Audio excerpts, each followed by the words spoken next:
Beleza, pessoal. Agora, então a gente já fez aí, a gente já fez 3 exemplos, né, que tratam aí da velocidade média, velocidade instantânea, calcular a aceleração instantânea. A gente precisa trabalhar agora com um problema inverso, que a gente chama. Então, o que consiste esse problema inverso? A gente viu que se eu tenho a partir da função, da posição em função do tempo, a gente pode determinar a velocidade e a aceleração instantâneas. É isso? Então, se eu derivo a posição com relação ao tempo, eu obtenho uma expressão de velocidade em função do tempo. Beleza? Ah, mas daí o que acontece, professor? Mas eu sei também que a aceleração é derivada de velocidade em função do tempo. Então, o que eu posso escrever como a velocidade é derivada de posição, como a gente vê a velocidade, né? Então, eu substituir esse dx dt aqui no v, eu encontrei isso. Isso aqui pra gente é uma derivada segunda da posição em relação ao tempo.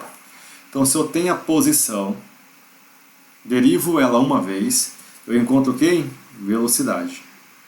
Se eu derivo ela 2 vezes, eu encontro quem? A aceleração. Então, é isso que a gente viu, né? Até agora.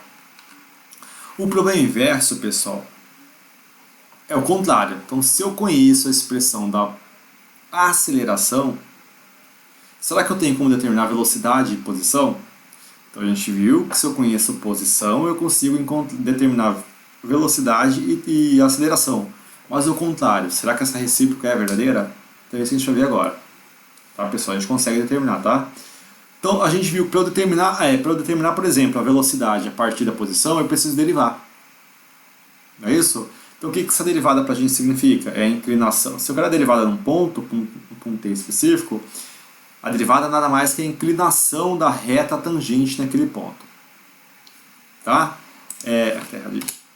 E o problema inverso? Então, o problema inverso, vamos supor aqui que a gente tem um gráfico de velocidade versus tempo. Beleza? A gente está acostumado a ter um gráfico de posição versus tempo, né? E a partir desse gráfico a gente calculava a inclinação, né, num determinado ponto, daí a gente encontrava a velocidade, né, naquele ponto. Mas agora ao contrário, eu tenho um gráfico de V versus T. Deixa eu perguntar para vocês, essa tracinha, a linha aqui contínua preta é a trajetória da partícula. Daí se eu perguntar para o pessoal, como que eu determino a área dessa figura aqui? A gente vê que não é uma área de uma figura plana, então a gente não consegue, por exemplo, não tem nenhuma figura plana que se encaixe nessa área. Então, o que seria o método mais fácil? Eu pegar, dividir essa área aqui, né, de T1 até T2, dividir em pequenas áreas que eu conheço. Então, por exemplo, eu posso começar a preencher isso aqui com vários retângulos. Qual que é a área de um retângulo? É a área da base, né, vezes a altura. Beleza? Então, por exemplo, esse primeiro retângulo aqui, qual que é a área da base? Vai ser o ΔT, que seria T1' menos T1, vezes a altura. Imagina que esse primeiro triangulinho você teria uma velocidade de V1. Esse segundo triangulinho, uma velocidade de V2. Então você poderia somar aproximada essa área. Por que aproximada? Nota esses pequenos, né, branquinhos que aparecem aqui, são pequenas porções dessa área que você não somou. Quando você somar todas essas áreas, você vai somar essas áreas achuradas, vai somar essa área, mais essa, mais essa, mais essa, mais essa. Mas esses pedacinhos vão sobrando, ou seja, a área que você vai obter não é uma área exata, é uma área aproximada. Certo? Como que a gente resolve isso matematicamente? Matematicamente, eu poderia fazer o seguinte, eu poderia somar, né? Eu poderia fazer o limite em que esse ΔT vai para zero, né? E somar todas essas áreas, ou seja, quando eu fizer esse ΔT ir para zero, esse T3, aqui nesse T2', T3', eu tenho um ΔT, que é T3' menos T2'. Se eu faço esse ir para zero, esses dois pontos se aproximam num só, então eu vou ter só uma retinha aqui. Daí se eu começo a preencher tudo isso aqui com várias linhas contínuas, né, você vai conseguir preencher toda essa área.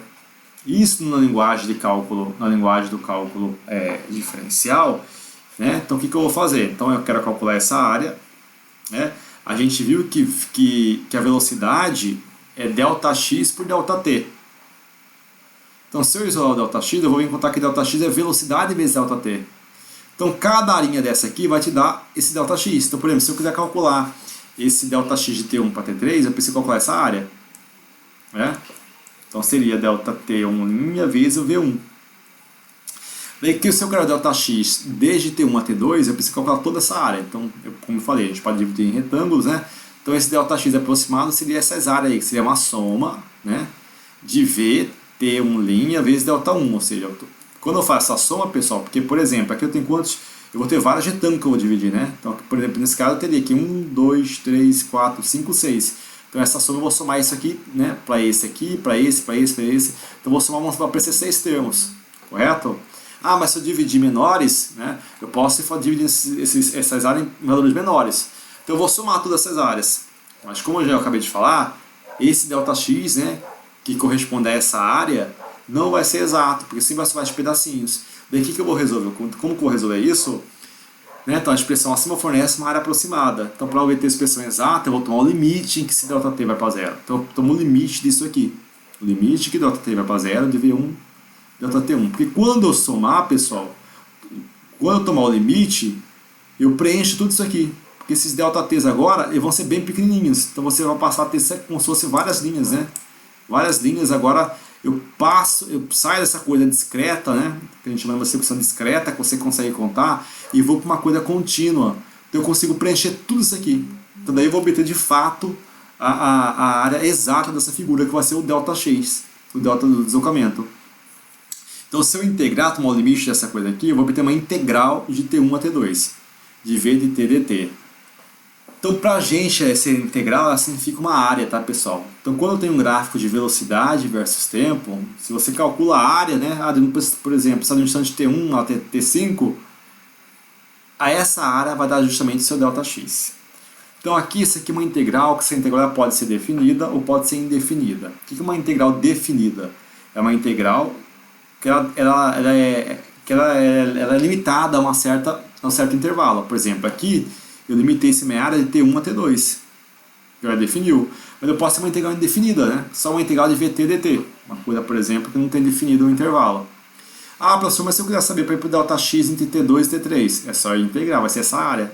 Eu integro aqui de T1' até T3', V de T dt, né? Daí eu consigo obter. Esse V de T, pessoal, é uma expressão da velocidade em função do tempo. Então, o que isso quer dizer para a gente? Estão notando aqui, pessoal? Não sei se vocês estão compreendendo. Lá, se eu tinha posição e derivava, eu encontrava velocidade. Mas agora, se eu tenho velocidade e integro, eu agora encontro o quê? Posição. Então, portanto, a integral da velocidade em função do tempo, ele vai fornecer a posição da partícula. Beleza? Então, aqui, olha só. Então, notem, só para você, eu fiz um resuminho aqui, só para vocês tomarem consciência. Então, se eu tenho posição e derivo, né, dx dt, encontro velocidade. Se eu tenho velocidade, derivo mais uma vez, encontro a aceleração. O processo inverso é eu fazer o contrário. Então, agora eu tenho a aceleração. Se eu integro essa aceleração, né, a t dt uma vez, eu encontro velocidade. Se eu integro a velocidade com relação ao tempo, eu encontro posição. Beleza? Conseguiram ver a diferença? Então, se eu, a partir de posição eu quero encontrar a aceleração, eu tenho que derivar duas vezes. Agora, se eu tenho aceleração e quero encontrar a posição, eu tenho que integrar duas vezes. Deixa eu só ver aqui uma coisinha. Ah, tá, beleza. Tranquilos? Então, aqui, por exemplo, como que eu integro isso aqui? Então, eu vou ter uma integral, né? Então, eu tenho uma integral genérica aqui. E eu tenho uma integral de 1 ao 2. Certo? De xn dn dx. Se eu quero integrar nesse intervalo definido, ó, quando eu integrar essa coisa, ó, então aqui é genérico, só para a gente saber mais ou menos como faz. Vai ser xn mais 1 dividido por n mais 1. Eu tenho que substituir intervalo, tá, pessoal? Então, isso aqui no intervalo aqui de U2, que são o limite superior e inferior. Então eu pego nesse x, substituo o valor de U2 menos o limite inferior. Então no lugar do x eu substituo 1, não considerando que n é diferente de menos 1. Então, por exemplo, vamos na prática, né? Olhando assim, ó. Mas essa regra é essa. Então eu pego esse x, n mais 1 dividido por n mais 1, daí substituo, né, o limite superior menos inferior lá no x. Porque você está integrando em relação a x, tá, pessoal? Então imagine que você tem essa expressão, integral de x ao quadrado dx. Né? Com base nisso, então essa aqui é uma integral indefinida nesse caso, né? Então vai ficar como nesse caso? Então vai ser x, quem que é o n aqui? N vale 2. Então vai dar 2 mais 1, 3, dividido por n mais 1. Então 2 mais 1, 3. Como não tem intervalo, não tem nada dessa parte aqui. Perdão, não tem intervalo não, ela não é definida. Mas agora se eu pego uma integral definida, né, essa função do x ao quadrado, eu quero integrar ela nesse intervalo de 1 a 2. Então, mais uma vez, vai dar x, né, n mais 1 vai dar 3, dividido por n mais 1, 3. No intervalo de quanto? De 1 a 2. Daí eu sempre substituo, eu tenho nesse x, pessoal, eu tenho que substituir o limite inferior, daí menos o limite inferior. Então vai dar, ó, no lugar do x eu coloquei quanto? 2, que é o limite superior. Então ficou 2 ao cubo dividido por 3, menos, agora substituo o limite inferior. No lugar do x, vai dar quanto? 1 ao cubo sobre 3. Nesse caso deu 7 terços. Beleza? Como que a gente faz a integral? Então note que é o contrário. Então, professor, então se você pegar aqui, pessoal, note o seguinte, que se você derivar essa expressão a x, você volta no x ao quadrado, porque é um inverso da outra. Então a gente costuma chamar de integral de antiderivada. Então, em geral, as expressões que você integra, né, aqui, são expressões que já foram derivadas. Ó. Aqui eu tenho x ao quadrado de x, deu x ao cubo por 3. Se você derivar essa expressão em relação a x, você vai ter quanto? Vai ter 3x ao quadrado por 3. Simplificando, vai dar x ao quadrado. Você volta à expressão que você tinha antes, a primitiva. Se você deriva... Entendeu? Então, por isso que você tem a derivada e a integral é chamada de antiderivada. Vamos ver agora na prática, alguns exemplos. Então, agora eu tenho um carro, uma pessoa dirige um carro em um trecho retilíneo, certo? De uma estrada. No instante t igual a 0, quando está se movendo a 10 metros por segundo no sentido positivo do eixo x, ela passa por um poste de sinalização, a uma distância de x igual a 50 metros. Sua aceleração é dada por essa expressão. Então, ó, a gente estava acostumado a pegar exercícios que você tinha a posição em função do tempo, velocidade em função do tempo. Agora ele te deu a aceleração. Então, note que ele está falando, t igual a 0, a velocidade da partícula é 10 metros por segundo. Tá aqui, ó. No t igual a 0, ó, quando está se movendo a 10 metros por segundo, né, ela passa por um poste de sinalização, uma distância de x igual a 50 metros. Então, quer dizer, o movimento ele começa em t igual a 0, onde a velocidade inicial era 10 e a posição era quanto? 50 metros. Deduz uma expressão para a posição e velocidade do tempo, e velocidade em função do tempo. Então, o que a gente viu? Se eu tenho aceleração, eu preciso integrar uma vez para encontrar a velocidade. Eu integro de novo para encontrar a posição. É isso que eu tenho que fazer. Vou ter que integrar essa expressão uma vez para encontrar a velocidade e 2 vezes para encontrar a posição. Então vamos lá. Para encontrar a velocidade, eu sei que a aceleração é dv dt. Então se eu passar esse dt multiplicando, eu vou ter que a aceleração vai ser dv igual a vezes t. Então se eu integro aqui os dois lados, né, pessoal, então eu tenho que integrar, eu vou integrar aqui de v0 a v. Tá? Estou definindo o limite aqui de v0 a v. Quem que é v0? É a velocidade do instante inicial. Quem que é o v? V é a velocidade do instante qualquer que eu quero. Então aqui, ó, então estou chamando aqui, integrei de v0 a v, t0 a t. Quem que é v0 pra gente? Então ele falou, ó, no instante t igual a 0, o carro está se movendo a 10 metros por segundo. Então quando você começou a contar o tempo, no instante inicial, a velocidade era 10. Então a velocidade inicial vale quanto? Vale 10. E o v? V é a variável, pessoal. Eu quero encontrar, a partir da aceleração, eu quero encontrar uma expressão da velocidade. Então aqui eu deixei v aqui. Quem que é t0? T0 é o tempo inicial, que é 0. Quem que é o t? T, né, é o tempo no futuro que eu vou saber. Eu quero saber a velocidade nesse instante. Beleza? Então eu tenho isso aqui. Quem que é esse A aqui que aparece? É a expressão que você tem aqui. Então eu venho substituir, vai dar 2 menos 0.1t, né? 2 menos 0.1t. Vezes o dt. Daí eu tenho esse dt, pessoal, tem que fazer aqui a distributiva. Então eu vou ter v, ó. Daí aqui, pessoal, notem, ó. Qual que é a integral de dv? A integral de dx, ó, então eu coloquei aqui embaixo, ó, a integral de du é igual a u. Nesse caso, o nosso é o v. Então a integral de dv é igual a v. A note que eu tenho aqui é uma integral definida, então eu tenho o limite superior e inferior. Então o que a gente aprendeu? Eu tenho que substituir no v, eu tenho que pegar o limite superior menos o limite inferior. Então quando eu integrei dv, eu fiquei com v. Né? Daí eu tenho que substituir aqui esse limite, que ficou v menos 10. Que é igual, esse dt passa multiplicando aqui, vai dar 2 dt. Aqui eu cortei o t, tá, pessoal? Tem um t aqui e um t aqui. Perdão, tá? Não está aparecendo t, mas é 0 a t, 0 a t. E faça a mesma coisa. Esse 2 é uma constante, pessoal, ele pode sair para fora da integral. Certo? Então você vai ter uma integral de dt de 0 a t, menos uma integral de 0 a t de 0,1 t dt. Essa integral de 2 dt, o 2 vai sair, né? A integral de dt vai ser justamente essa regrinha aqui, vai ser próprio t. Quando eu substituir o intervalo, né, vai dar t menos 0. Então só sobra t aqui. Por isso que ficou, né? Então, aqui eu detalhei mais, né? Então vai dar essa integral, vai ser t. E essa integral aqui? Então nesse caso o n aqui é 1, né? Então vai dar t, n mais 1, que vai dar 2, dividido por n mais 1, 2. Nesse limite de 0 a t. E daí, né? Então tem aqui, ó. Quando eu substituir esse intervalo, aqui vai ficar duas vezes. Eu substituo nesse t, limite superior, vai ficar t menos 0. Né? T menos 0 vai se dar só o t. Então aqui, quando eu multiplicar o 2, vai dar 2t. Aqui eu tenho o seguinte, aqui eu tenho, quando eu substituir o t, vai dar 0,1 dividido por 2, né? Vezes o t ao quadrado, que deu 0,05. Daí, quando eu substituir o limite inferior, vai dar 0. Então só aparece só isso aqui.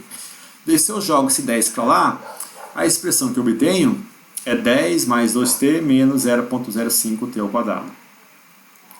Então essa é a expressão da velocidade. Então olha só, a partir da expressão da aceleração, a gente encontrou a expressão da velocidade. Se vocês notarem, se vocês derivarem essa velocidade em relação ao tempo, vocês vão voltar para onde? Para cá. Beleza? Se vocês derivarem aquela expressão. Então essa é a expressão de V. Então eu obtive uma expressão de V que ele pediu, e agora eu preciso encontrar uma expressão da posição. Certo? Então para encontrar uma expressão na posição, eu tenho que integrar isso daqui. Então, ó, velocidade derivada de posição em relação ao tempo. Então dx, né? Passo dt para lá multiplicando, eu vou ter dx igual a vx dt. Se eu integro isso de x0 a x, né? x0 seria a posição inicial. É igual a uma integral, se eu integro de um lado, eu tenho que integrar do outro, né? Quando a posição era x0, a velocidade era v0. Então, eu quero saber a posição x quando a velocidade for v. O que é a posição inicial? 50 metros, né? Ele fala o seguinte, ó, quando t igual a 0, o carro está se movendo a 10 metros no sentido positivo e ele passa por um poste de x igual a 50. Então, a partir de x igual a 50, ele começa a contar, né? O movimento. Então, vai estar lá, x0 é 50, o v0 é 0, e daí eu quero saber a posição no instante t. Quem que é o v? V é essa expressão daqui. 10 mais 2t menos 0,05t ao quadrado. E daí, substituindo, né, pessoal? Eu tenho que multiplicar isso aqui, vezes isso, vezes isso. Vou contar quem? Vai dar x menos 50, né? Porque a integral de dx é quanto? X. Daí, quando você substitui o limite superior menos inferior, vai dar x menos 50. E que vai dar 10 vezes dt, 2t dt, menos 0,5t ao quadrado vezes dt. Ficou aqui. Eu só tirei os 10 para fora da integral, o pessoal que é constante, então não importa pra gente. Então, quando eu fiz a distributiva, ficou isso aqui. Quando eu integrar dt, vai dar t. Então aqui eu já fiz direto, tá, pessoal? Vai dar t. Quando eu substituir o intervalo, t menos 0, vai dar só o próprio t. Então ficou 2t. Aqui ficou integral de t dt. Então t aqui é 1, vai ficar t ao quadrado sobre 2. Né? Daí tem a intervalo de 0 a t. Aqui, t agora, o n é 2. Então vai dar n mais 1, 3, dividido por n mais 1. Então t ao cubo sobre 3, de 0 a t. Eu tenho que substituir esse intervalo, pessoal. Nesse t eu tenho que ir lá, né? Esse aqui vai simplificar, 2 com 2. Então aqui vai ficar t ao quadrado menos 0 ao quadrado, vai sobrar só t ao quadrado. Menos, aqui vai ficar 0,05 sobre 3, t ao cubo, menos 0,05, 0 ao cubo sobre 3, que é o limite superior menos inferior. Que eu fico só com isso. Então essa é a expressão aqui, pessoal, da posição. Eu consegui, a partir da aceleração, eu encontrei posição e velocidade. Dele que é o seguinte, ó. Qual é o instante em que sua velocidade atinge seu valor máximo? Se vocês notarem, se vocês fizerem um gráfico, pessoal, se você pegar um gráfico, a gente viu que a derivada é a inclinação da reta tangente. Um ponto, né? Se um determinado ponto não tem inclinação, quer dizer que a derivada daquele ponto é igual a 0.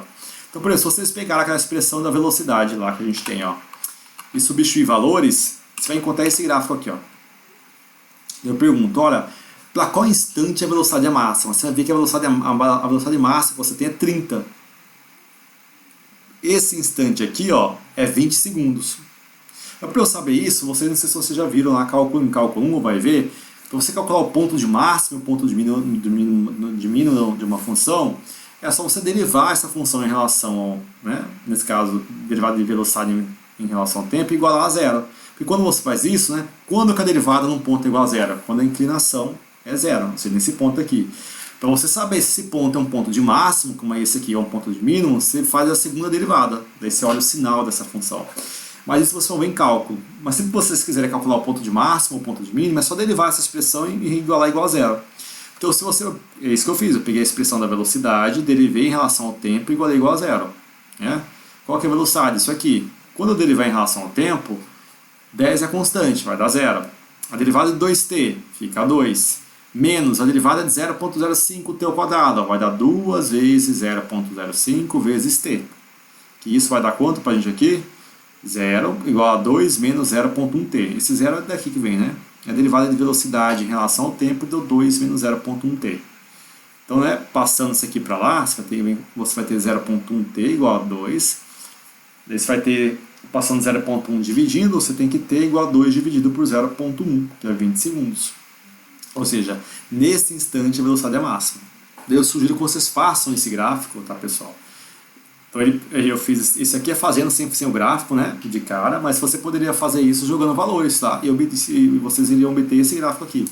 Daí vocês iriam encontrar também. Mas é claro que aqui seria trabalhoso, né? Que você teria que ir até ter igual a 20.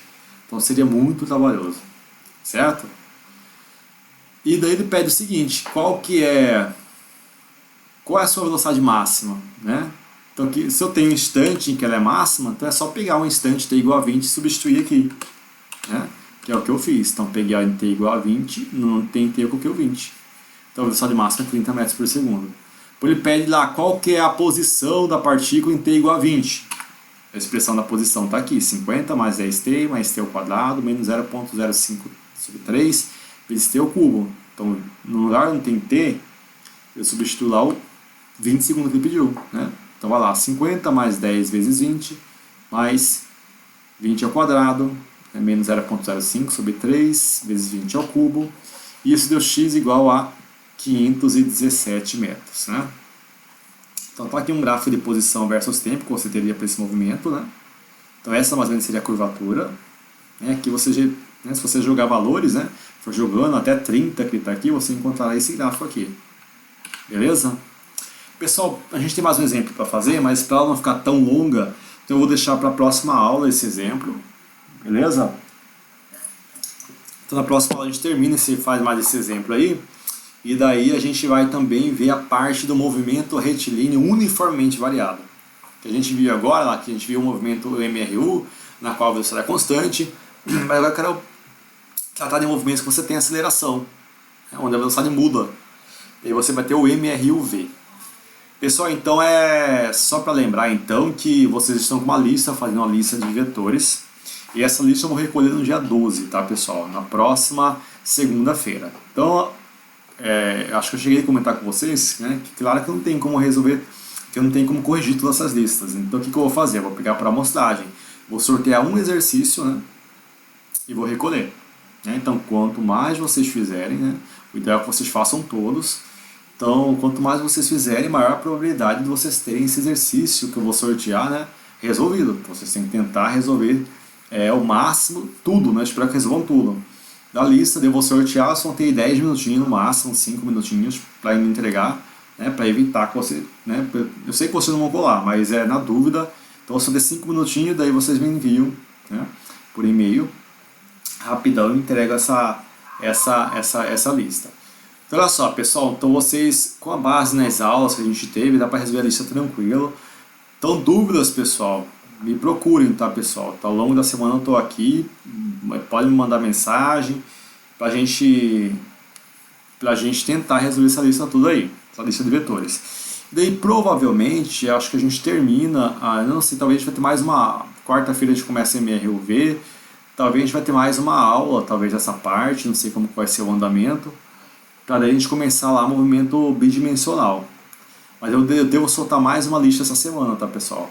Então não deixe acumular muita coisa, Vocês já estão fazendo uma lista. Daí eu vou soltar mais uma essa semana. Eles vão ficar com 2 listas concomitantes aí. Daí o prazo mais ou menos que eu vou dar para resolver a lista é de uns 10 dias, tá, pessoal? Eu acho que é tempo suficiente de vocês resolverem aí. Beleza? Então é isso aí. Então até a quarta-feira. Quarta-feira então a gente tem aula dessa parte de movimento retilíneo uniformemente variado. E qualquer coisa eu tô por aí. Beleza? Então até mais. Tchau, tchau, pessoal.